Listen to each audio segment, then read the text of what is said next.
retomando a parte final aí do nosso evento, do nosso seminário, só controlar aqui o horário, porque não dá para a gente se estender muito. O tema da minha pesquisa é na área de criptomoedas. Eu vou fazer uma apresentação assim, um pouco mais técnica. Tem alguns assuntos que eu não necessariamente vou abordar, como, por exemplo, pirâmides, interrogatório, até porque nem faz sentido, não sou polícia, né? O meu objetivo é, dependendo da situação, poder fazer uma diligência, saber o que procurar, saber o que vasculhar, seguindo o protocolo lá das RFCs, da NBR, da ISO, né? A gente poder fazer uma análise do local e identificar alguns elementos que são importantes dentro desse contexto. Então, recentemente, a Zero Hora publicou uma notícia aí sobre uma investigação policial em que eles estavam identificaram equipamentos de mineração usando energia gato, né? Porque hoje em dia não é mais tão viável se minerar bitcoins ou ethereum, seja lá qual moeda, porque o consumo de energia é muito alto, então não faz muito sentido. Mas pode acontecer e de repente numa diligência a gente se deparar com esse tipo de equipamento. Então eles chamam de mining rig, então são os equipamentos de mineração. E eles têm algumas peculiaridades em termos de arquitetura. Tem algumas mining rigs, por exemplo, aquela de cima, que ela é especializada mais em moedas como Ethereum, que ele usa uma hash diferente. Tem outros equipamentos que são orientados para Bitcoin, que é esse ASIC. São equipamentos bastante caros e que tem um rendimento, aí sim eles conseguem ganhar algum dinheiro. Existem as carteiras também, as carteiras físicas, as hardware wallets. Então a gente também, no momento de fazer essa inspeção inicial, a gente tem que dar uma olhada nesse tipo de hardware, pode ser muito semelhante a uma pendrive, a gente pode até se confundir com isso. E a gente também tem que olhar as cold wallets, né? as carteiras frias, como eles chamam, que são um pedaço de papel, um QR Code, ou uma moedinha com um pequeno escrito atrás, aqui é uma chave privada mini, né? Uma mini private key. Já vou mostrar sobre isso. Alguns indícios também que a gente tem que se dar conta, e eu vou falar um pouco da anatomia dos endereços e dos endereços de Bitcoin e Ethereum. E eu vou me concentrar mais, inclusive, na parte de expressões regulares. A gente vai entrar nessa parte assim, um pouco mais técnica, né? Lembrar também para os senhores que alguns se confundem, acham que a chave pública é o endereço Bitcoin, mas não tem exatamente, não é bem assim. Existe a chave privada, né, que essa é protegida, que é usada para a gente gastar as criptomoedas. A gente aplica uma função de curva elíptica para gerar uma chave pública, e a partir da chave pública ela sofre algumas transformações. Ela sofre um hash 256, depois a gente joga para um outro sistema de hash, um outro algoritmo de hash, e depois a gente ainda normaliza com base 58 para tirar os caracteres I, L, O e 0 para não haver ambiguidade. Então essa é, para o olhar humano, dependendo do tipo de letra que se usa, o base 58, o Bitcoin, ele tem essa característica para não haver problemas de tu colocar o endereço errado. Bom, o Bitcoin ele é bastante simples de identificar. Ele começa sempre com o dígito 1 ou 3. Ele tem entre 25 e 34 caracteres alfanuméricos. E ele é naquele esquema que eu falei, do base 58. Então aqui tem um exemplinho de endereço de carteira. E aqui embaixo um endereço Ethereum, né? Uma outra moeda bastante conhecida. Eu não tenho como abordar, gente, as 2.600 moedas que existem hoje. Então eu vou me concentrar mais no Bitcoin e no Ethereum, mais até no Bitcoin, porque o ecossistema Bitcoin foi quem deu origem também das demais. Então Na maioria dos casos, tudo que se aplica, que se fala em Bitcoin, a gente consegue fazer uma correlação. Então, até porque não tinha como explorar todos esses cenários, né, de tanta moeda. O Ethereum ele tem uma outra característica, começa com 0x ali e 42 caracteres de tamanho.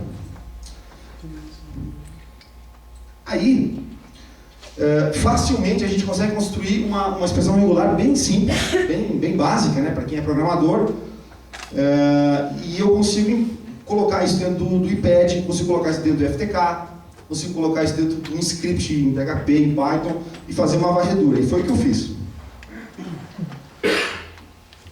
Então eu implementei, né, eu até coloquei lá no meu GitHub, eu fiz uma implementação funcional, até podem baixar lá e dar uma olhada, não tem problema. Ele funciona em linha de comando, então eu brinco com o pessoal do Python, né, mas eu venho do ecossistema do PHP e executo um script e aponto para um local onde eu quero fazer a varredura. Então pode ser uma barra, que seria a raiz, eu posso apontar para uma unidade, para um diretório inteiro, enfim. Nesse caso aqui, ele reconheceu 4 endereços, né, que estavam no conteúdo. Pode ser um endereço que está numa página web, pode ser um endereço que está num documento do TXT, qualquer conteúdo ele faça a varredura, recursivamente. Então ele achou 2 endereços de Bitcoin e 2 endereços de Ethereum. Existe a partir do momento em que eu consigo obter esses endereços de de carteira ali, que estão dentro de carteiras, eu consigo então seguir o dinheiro, né? Como o Paulo falou, follow the money. Consigo saber o quanto se tem lá, quais as transações que aconteceram, para onde foi essa grana. Então eu consigo inclusive voltar. Por quê? Porque a blockchain ela é pública. Então eu consigo pesquisar a ledger, como eles falam, né? E levantar esses dados facilmente. Esse cara criou, o Dan Ferry, ele criou esse Numisite, que é uma ferramenta open source, gratuita. Muito legal, assim, ela tem alguns bugzinhos e tal, mas ela funciona bem. Uma outra ferramenta que é bastante usual aí é o blockchain.com, que é um site bastante famoso. Então a gente, colocando o endereço ali, a gente consegue também percorrer essas movimentações financeiras, né? Isso também é bastante importante. Eu tive um cliente esses dias que me pagou em Bitcoin, estava chorando lá, e aí eu disse, mas esse cara tem dinheiro mesmo. Eu usei essas técnicas e vi que o cara tinha dinheiro. Tinha bastante dinheiro lá, né? Então existe esse mito de que o Bitcoin ele é totalmente anônimo, né? Isso na verdade é uma mentira. Então, na realidade as transações são anônimas, ninguém sabe que o dinheiro é teu, mas todo mundo tem cópia disso, todo mundo consegue consultar isso muito facilmente. Existem ferramentas comerciais para fazer esse tipo de coisa, a Malteg, o Chain Analysis e tal. Aí é o seguinte, outras ferramentas também gratuitas, muito tranquilas de se trabalhar. Essa aqui é uma delas, chama-se OTX.me. Ela é particularmente útil num processo judicial, quando tu quer fazer uma estimativa de valores da criptomoeda numa determinada época. Então, não adianta eu falar que o cara tinha um Bitcoin hoje, que está valendo, sei lá, 45 mil, só que o caso aconteceu ano passado, estava valendo 80, estava valendo 30.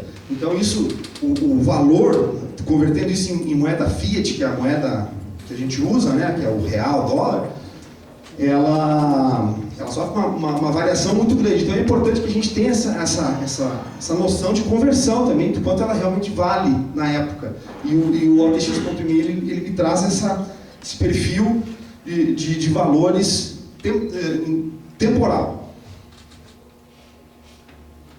O Ledger é público, todo mundo consegue conhecer a transação. Aqui é um outro site que a gente pode consultar, no meu artigo, depois a gente vai disponibilizar lá no site, tem uma lista com um monte de sites desse tipo que mantém a blockchain. Hoje ela está em 240 GB, crescendo, né, 238 alguma coisa, só que, né, à medida que vão acontecendo mais e mais transações, esse arquivo vai ficar cada vez maior. E existem carteiras que elas são, que chamam de full nodes, ou full clients, então eles guardam a blockchain inteira na máquina, o que não é muito prático, mas ele é uma carteira que te dá mais segurança. E aí existem alguns comandos bem básicos, né? Aqui eu fiz uma ilustração dos principais sistemas operacionais, onde facilmente a gente conseguiria identificar esses tipos de arquivo. Uma outra situação, e aí cabe à polícia, né? Falo aqui, pessoal da Polícia Civil, IGP, etc., é que em um determinado momento esses caras eles vão ter que converter isso em dinheiro que a gente usa no dia a dia. Então, a gente precisa também observar as exchanges, né? Que é esse camarada no meio que faz o câmbio entre uma moeda e outra. Só que existem centenas de exchanges. Então aqui eu até fiz eu chupei de um site e montei aqui só para a gente visualizar, mas são realmente muitas situações. Eu até consegui indexar eles, está lá também no meu GitHub, e a gente precisa vasculhar o que, gente? Evidências de acessos a esse tipo de site na máquina do sistema. Então a gente tem que olhar, por exemplo, histórico, a gente tem que olhar bookmarks, a gente tem que olhar os sites recém-visitados, os cookies, as credenciais de acesso, sempre vasculhando aqueles endereços que a gente mapeou lá. Aqui, por exemplo, eu estou pegando o place.sqlite, que é onde o Firefox guarda os locais de visitação, os bookmarks, etc. Então essas 3 tabelas aqui, dentro desse banco de dados SQLite, é que a gente então tem que fazer uma varredura. Ferramentas da Nearsoft, como já foi citado várias vezes, também são muito práticas para fazer essas consultas nos cookies e tal. É um indício também de que o camarada está usando CryptoMatic e que está fazendo conversões ou até armazenando, o que não é nada indicado, né? Deixar a moeda na exchange. O meu script ele é bastante simples, mas muito inspirado no script do Chris Cohen, que esse cara realmente ele fez um trabalho primoroso. É um trabalho que só ele, até agora, diante da bibliografia, da pouca bibliografia que existe. Script em Python, então ele invoca o scriptzinho, o menuzinho de input, e ele faz uma varredura numa imagem. Isso é particularmente interessante do ponto de vista forense, que a gente vai fazer então a radiografia do HD, a gente vai fazer a cópia bit a bit, né? Então a gente consegue trabalhar numa imagem, né? E não necessariamente na máquina rodando. Isso também é bastante importante. Só que é o seguinte, eu preciso, digamos que eu preciso na realidade ir atrás das chaves privadas. Elas é que me dão a capacidade de gastar aquele dinheiro. Porque se essa chave privada ela tiver impressa em qualquer outro lugar, ou de repente a pessoa na qual a gente está investigando, ela vai gastar esses fundos, né? Então a gente precisa dar um jeito de vasculhar, de fazer um carving dentro desse conteúdo. E aqui então esse slide é um dos que eu considero um pouco denso, mas é que eu considero o principal slide dessa apresentaçãozinha.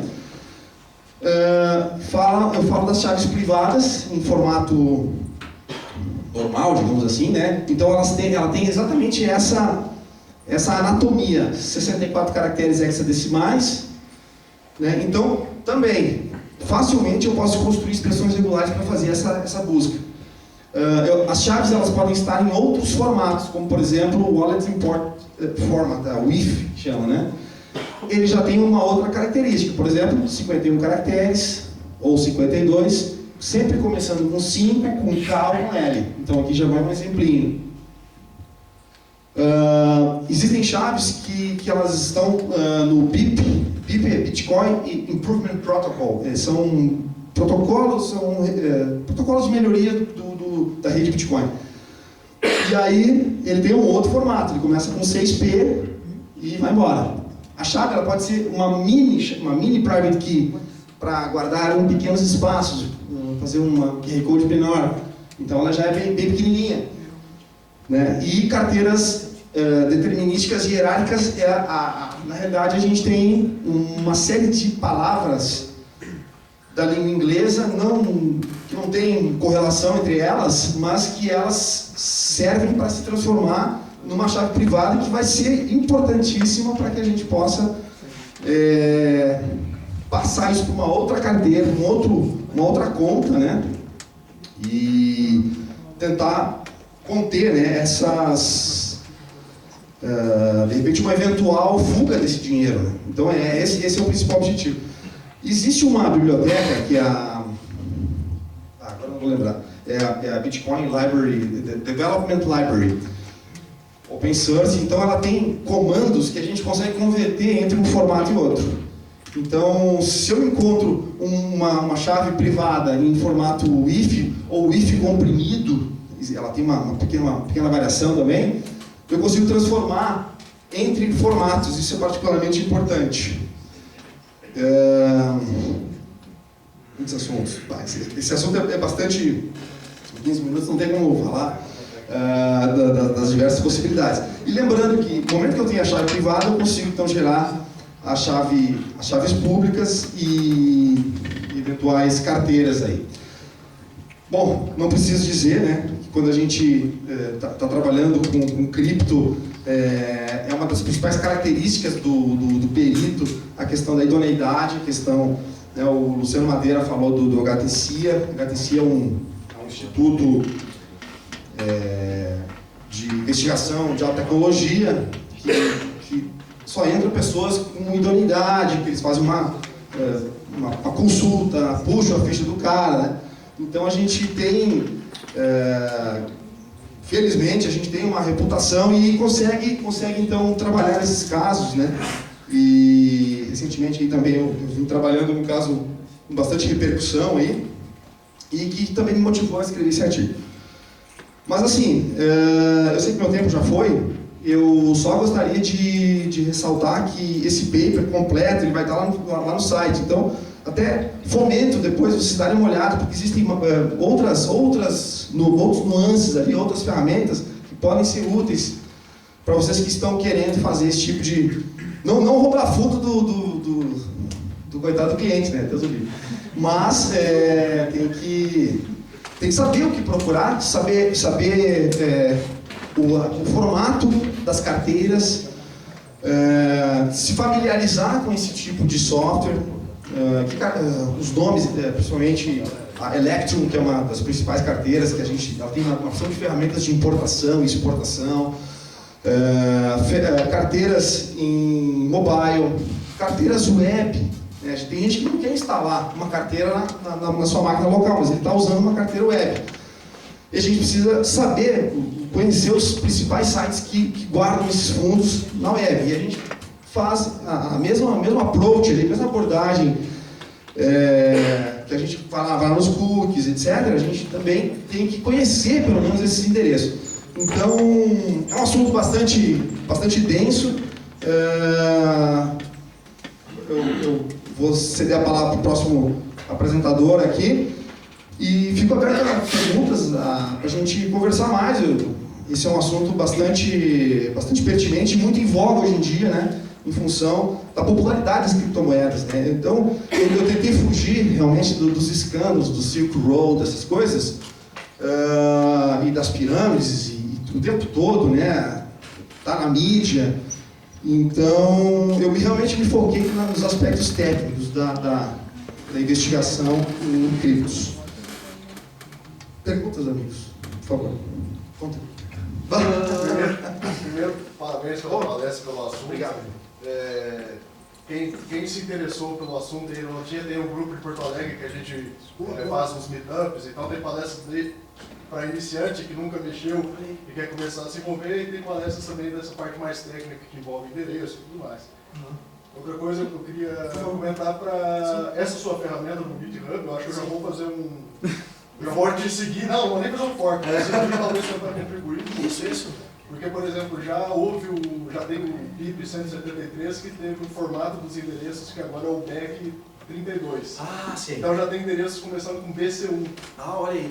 ali estava o 1 e o 3, agora tem o DC1, então vamos atualizar essa ferramenta, porque daqui a pouco outros períodos podem usar. Isso aí. É uma coleção de expressões regulares, né? Os regular expressions, né? Quem é da área de desenvolvimento, ele sabe o que eu estou falando. Então, na realidade, isso aí é uma melhoria constante, a gente vai ter que incrementar esse projeto aí. Não existe, com exceção do script do Corren ali, que é bem legal também. Eu me inspirei ali no trabalho dele, mas eu queria uma coisa mais simples, né? Eu acho que é uma ferramenta importante que cada vez mais pessoas precisam usar. Sem dúvida. A gente tem que fazer para a obtenção das chaves, né? É que muitas vezes as chaves são cifradas, né? Nem sempre o dono da chave ele vai deixar aquilo tão escancarado assim, né? E uma última curiosidade, tem a Brain Wallet. Brain pode gravar a chave na cabeça. E aí só com o equipamento. Aí só com o Marcos. As web wallets, as cold wallets, as brain wallets, as paper wallets. Nas web wallets, como é que faz para o trabalho de perito nessas wallets que estão na web? Por exemplo, na grande mercado Bitcoin lá, como é que tu vai saber o que aconteceu lá? É difícil, né? O histórico dos navegadores não diz muito, né? Realmente. Pelo menos tu tens um indício de que o cara tem uma carteira online, né? Mas isso talvez não seja... Por favor, posso me prometer? À vontade. Desculpa. Não. Nesse caso, eu acho que é a forma mais fácil de gastos, porque a judicial já está conseguindo... Hoje, via judicial, eles já mandam para todas as corretoras maiores e já vê se a pessoa tem fundos lá ou não e já bloqueia na hora. Já está conseguindo bloquear em carteiras web, via judicial. Mas como é que eles pedem? Pelo CPF? CPF, cadastro, porque para você abrir uma conta numa carteira web, você tem que fazer todo o procedimento de KYC. E aí você tem que ter tudo. Desde que seja no nome do parente, né? Dependendo do nível da ação judicial, você consegue. Você tem que tirar fotos do documento, fazer upload, né? Então eles têm uma segurança ali de que tu é tu, né? Só para complementar o colega ali, e por causa desse cadastro, tem vários grupos no WhatsApp de troca direta de Bitcoin. Então eu quero comprar, outro fulaninho quer comprar, para quê? Para não ter esse cadastro aí, não passar e não ficar anônimo. E o que acontece nesses grupos já está tendo muito picareta.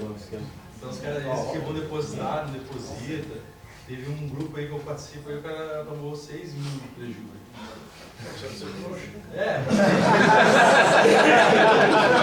Exatamente. Os caras estão num grupo lá, não querem passar por um exchange porque querem se cadastrar. Então eles estão na troca agora.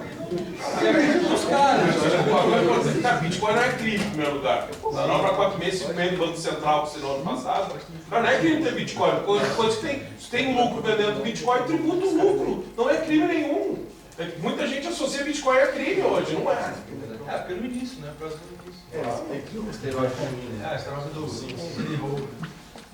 Silk Road. Meus queridos, sem mais delongas, passa a palavra para o próximo palestrante. Lamas.